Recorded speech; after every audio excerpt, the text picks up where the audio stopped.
गुजर से। हाँ। तो बात अगर वैसे देखा जाए तो उसने हकीकत बयान की है, तो इसमें कोई मतलब कोई गलत बात नहीं है कि हम भिखारी कभी भी अपना इंतखाब जो है ना नहीं कर सकते। तो जब हमने रिलाई ही अपने फॉरेन जो एड्स वगैरह या फॉरेन एड्स पे करना है, जब हमारी किसी किस्म की एक्सपोर्ट नहीं है, हमारी टोटली इंपोर्ट है, हम चीज़ें लोगों से खरीद रहे हैं, इवन के डॉलर की हमारी, क्योंकि जब हमने इंटरनेशनल कोई चीज़ खरीद करनी होती है तो हमने जो उसकी ट्रांजेक्शन या उसकी जो पेमेंट करती होती है वो डॉलर्स में, तो डॉलर हमारी लोकल करेंसी नहीं है, तो डॉलर्स भी तो हमें किसी तरीके से चाहिए ना, तो वो तो तब आएगा ना जब हम एक्सपोर्ट करेंगे।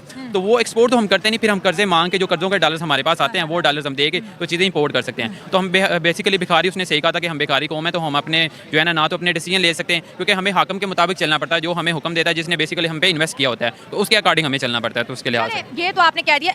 अब सवाल ये पैदा होता है, इस वक्त जो है हमारा पड़ोसी जो है चाइना के बाद, चाइना भी हमारा पड़ोसी है, वो तो ऑलरेडी सुपर पावर है, दूसरा पड़ोसी हमारा इंडिया आ गया, वो सुपर पावर बनने जा रहा है। उनके यहाँ इलेक्शंस भी, आज उन्होंने इतनी बड़ी रैली से उनके प्राइम मिनिस्टर ने हमारी एग्जांपल दी, बैड एग्जांपल, कहा कि हमारा जो पड़ोसी मुल्क पाकिस्तान है 70 साल हाथ में ना बम का गोला लेके फिरता था, आज पूरी दुनिया में भीख का कटोरा लेके फिर है। मतलब हम दुनिया के आगे बैड एग्जांपल के तौर पे पेश हो रहे हैं। देखिए, बैड एग्जांपल के तौर पे जो मेन वजह है ना वो है पॉलिटिकल इंस्टेबिलिटी। अगर कोई भी आपका हुक्मरान आता है ना तो वो 4 या 5 साल के टेन्योर के लिए आता है, लेकिन पाकिस्तान की हिस्ट्री उठा के देख लें, किसी भी डेमोक्रेटिक जो है हुकूमत को या किसी भी हुक्मरान को 5 साल के लिए टिका ही नहीं रहने दें। अगर कोई बंदा आता है ना उसको 1-2 साल में जाकर सिस्टम की समझ आना शुरू होती है, तो उसके बाद जब उसको उठा के बाहर फेंक दिया जाता है। आपके पास जो मौजूदा एग्जाम्पल है थोड़े साल पहले की, या आपकी पूरी हिस्ट्री उठा के देख लें, सारी इस तरह की एग्जाम्पल है बड़ी।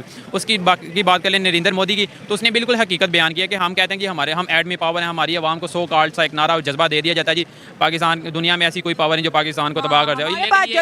ये वो जिसे कहते हैं ना एक मिथ बनी हुई है। लेकिन अगर देखा जाए ना कि हम थोड़ी सी ऐसे गर्दन उठाए ना तो हमारा हमसाया ऐसे उड़ा के हमें रख देगा, लेकिन हम सिर्फ ये है कि हम सिर्फ अपना गुजारा करें, हम टाइम पास कर रहे हैं।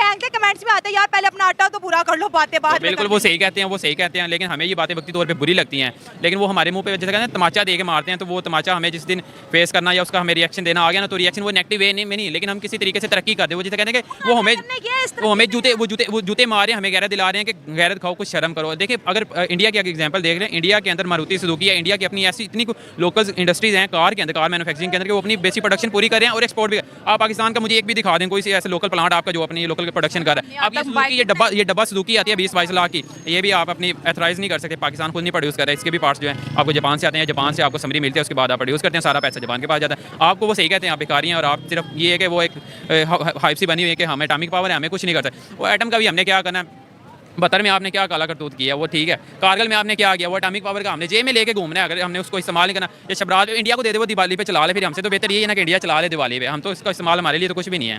तो वो बिल्कुल सही कह रहे हैं इस लिहाज से। अच्छा चलो, ये कितने तेजस्वी लोग हैं हमारे पास, कितने शानदार विचार रखते हैं जी।